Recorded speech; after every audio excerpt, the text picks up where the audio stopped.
안녕하세요. 라이크 스윗 망고입니다. 여러분, 오늘은요, 독일의 워킹 홀리데이에 대해서 말씀드리려고 해요. 워킹 홀리데이 하면은 보통 호주랑 뉴질랜드를 많이 생각하시잖아요. 근데 독일에도 워킹 홀리데이가 있답니다. 2009년부터 가능한 걸로 알고 있어요.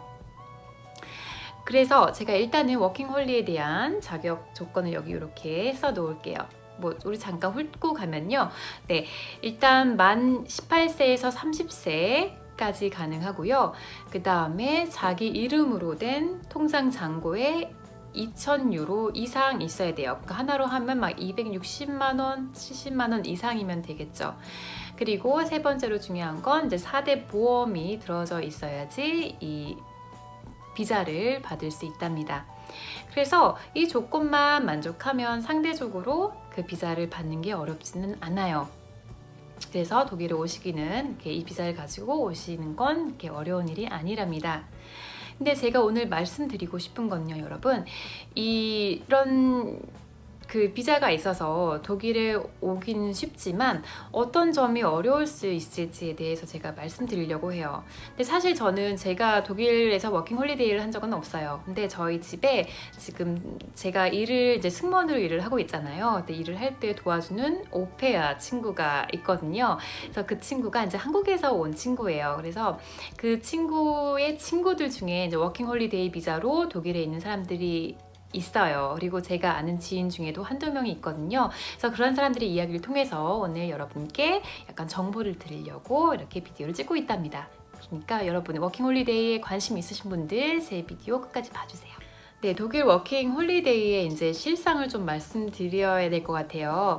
근데 제가 이제 들은 걸로만, 근데 경험한 건 아니고 제가 이제 간접 경험으로 들은 얘기를 하는 것 뿐이니까 제 이야기가 완전히 100% 맞다고는 생각하지 마시고요. 다른 경우가 있을 수 있음을 제가 이제 말씀드릴게요, 일단. 근데 제가 듣기로는 그 일을 구하는 게 쉽지 않다고 들었어요. 왜냐하면 그러니까 6개월 이상 한 고용주 안에서 못한다고 들었어요, 여러분. 그래가지고 아무래도 근데 고용주 입장에서는 좀 일을 오래 할 수 있는 사람을 찾는 게 사실이잖아요. 사람 바뀌는 걸 별로 좋아하지 않으니까. 그래서 일을 구하기가 쉽지 않다고 들었어요. 그리고 또 왜 일을 구하기가 쉽지 않냐면 보통 독일에 오시는 분, 워킹홀리데이를 오시는 분들 같은 경우에는요, 독일어를 못해서 배우고 싶어서 오시는 분들이 많잖아요. 그래서 독일어가 잘 안 되다 보니까 뭐 카페나 레스토랑 이런 데서 일을 구하는 것도 쉽지 않다고 들었어요. 네, 왜냐면 고용주랑 이제 이렇게 인터뷰를 할 때 고용주는 독일어를 하는 사람들을 좋아할 거 아니에요. 왜냐면 손님들이랑 이제 의사소통이 안 되니까. 그래서 그런 것 때문에 제가 아는 사람 같은 경우에는 정말 일을 못 구해서 이렇게 좀 청소를 하기도 하고 뭐 그런 경우도 있더라고요. 그래서 그거를 아셔야 될 것 같아요. 일을 구하기가 힘들다는 거 생각보다. 그리고 또 하나의 또 문제는 뭐냐면 만약에 일을 구했다고 쳐요. 구했는데 만약에 450유로 이상이 넘어요. 근데 450유로 하라 하면 한 600유로, 그러니까 60만 원 정도로 이제 하나로 생각하시면 되거든요, 여러분. 사실 큰 돈이 아니에요. 근데 독일에서는 450유로 이상을 내가 월에 벌게 되면 세금을 내야 되거든요. 그러면은 만약에 500유로를 벌었다고 쳐요. 그러면은 450유로를 번 것보다 못하게 나한테 결국엔 세금 후에 이익이 떨어질 수 있다는 거죠. 그래서 보통 제가 아는 워킹 홀리데이 하시는 분들은 아주 돈을 많이 벌지 않는 이상, 근데 돈을 많이 벌기는 쉽지는 않아요. 왜냐면 워킹 홀리데이 비자로 그렇지 않는 이상은 보통 450유로까지만 돈을 벌시더라고요. 그럼 또 문제가 뭐냐면요, 여러분, 450유로로 생활을 하는 게 쉽지가 않아요. 네, 왜냐면 제가 또 다음에 비디오에 독일에서의 한 달 생활비를 이제 계산하는 비디오를 만들 예정인데요. 대충 이렇게 교통비, 그 다음에 주거비, 그리고 식비, 이렇게 조금 가끔 나가서 노는 비까지 하면 아마 최소한으로 800유로는 들을 거예요. 그러니까 450유로를 훨씬 넘잖아요. 그러니까 이 돈을 메꾸기 위해서는 어떤 분이 그러시더라고요. 워킹홀리데이로 오신 분들이 하는 말씀이 한국에 돈이 없으면 워킹홀리데이로 올 수 없다라고 말을 하더라고요. 그러니까 워킹홀리데이로 오셔가지고 일은 못 하신 채 아니면 일을 조금만 해서 그 450유로까지만 일을 해서 근데 이걸로 부족하니까 한국에 있는 돈을 이렇게 써가지고 생활하시는 분들이 대부분이에요. 사실 그게 실상이에요, 여러분. 그래서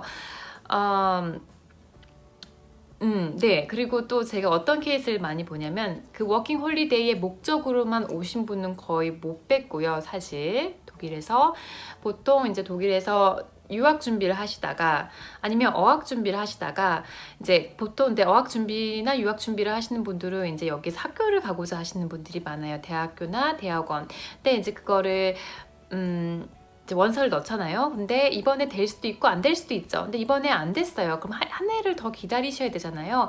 그럴 때 또 한국에 돌아가기는 좀 뭐하고 독일을 좀 더 배우자라는 그런 취지에서 워킹 홀리데이로 비자로 바꿔서 계시는 분들은 많이 봤어요. 그러니까 그분들의 목적은 사실 독일에서 일을 하면서 이렇게 돈을 벌면서 여기 있는 게 아니라 한국에서 서포트를 받을 수 있는 상황에서 독일에 있는, 그러니까 독일에 합법적으로 있고자 하기 위해서 이제 워킹홀리데이 비자를 받는 분들이 많으세요. 그게 사실 실상입니다. 네, 그래서요, 제가 지금 말씀드리고 싶은 거는요, 독일 워킹 홀리데이는 이런 분이 하셨으면 좋겠어요. 첫 번째는요, 정말 어떤 고용주와 정말 오기 전부터 이렇게 계약이 돼서 생활비, 그러니까 미니멈 약 800유로, 이것도 솔직히 많은 돈이 아닌데요. 네, 여기 생활하시기에 미니멈 800유로 이상을 받으실 수 있는 분들. 근데 이 800유로라 하면 또 제가 말할 그 세후를 말하는 거예요. 세전 말고요. 세후에 800유로 이상 받으실 수 있는 분들이 워킹 홀리데이를 비자를 받으셔서 오거나, 두 번째는 집에서 돈을 주시거나 아니면 내가 이전에 모아놓은 돈이 있어요. 그래서 그 돈을 끌어다가 생활하실 수 있는 분들, 그런 분들이 독일에서 살고 싶지만 이렇게 크게 독일에서 돈을 벌지 않아도 생활이 가능하신 분들, 그런 분들이 오시면 좋고요. 그리고 세 번째는 저희 집에 지금 있는 오페아 친구처럼, 네, 오페아 친구처럼 주거비, 그러니까 의는 아니군요. 네, 옷은 제가 안 사주니까 식비와 그다음에 주거하는 비가 해결되는 그렇게 오페아 방법을 이용하시는 건 어떨까 생각이 돼요. 그러면 저희가 주는 월급은 얼마 안 되지만 일단 식비랑 주거가 이렇게 확실하게 되니까요. 그래서 지금 여기까지가 제가 독일에서 실제로 워킹 홀리데이가 어떻게 돌아가고 있는지에 대한 얘기를 하는 비디오였어요, 여러분. 지금 워킹 홀리데이에 관심이 있거나 준비하시는 분들 제 비디오가 도움이 되기를 바라고요. 더 궁금하신 점 있으면 이 밑에다가 이제 댓글 달아주시면 제가 네, 또 이렇게 대답을 해드릴게요. 그리고 제가 지금 그 마지막에 오페아에 대해서 이제 말씀드렸잖아요. 그러니까 제가 오페아의 경험은 없지만 저희 그 오페아가 집에 있다고 했잖아요. 그래서 그 친구의 경험을 통해서 아니면 제가 또 호스트 패밀리였으니까 그 호스트 패밀리의 입장에서 이 오페아에 대한 내용을 다음 주에 다룰 예정이에요. 그러니까 여러분 오페아에 관심 있으신 분들, 독일에서 오페아 하는 거에 관심 있으신 분들은 제 다음 주에 비디오를 봐주시면 좋을 것 같아요. 그럼 여러분, 네, 제 비디오가 도움이 됐길 바라고요. 다음 주에 또 뵐게요. 그럼 안녕!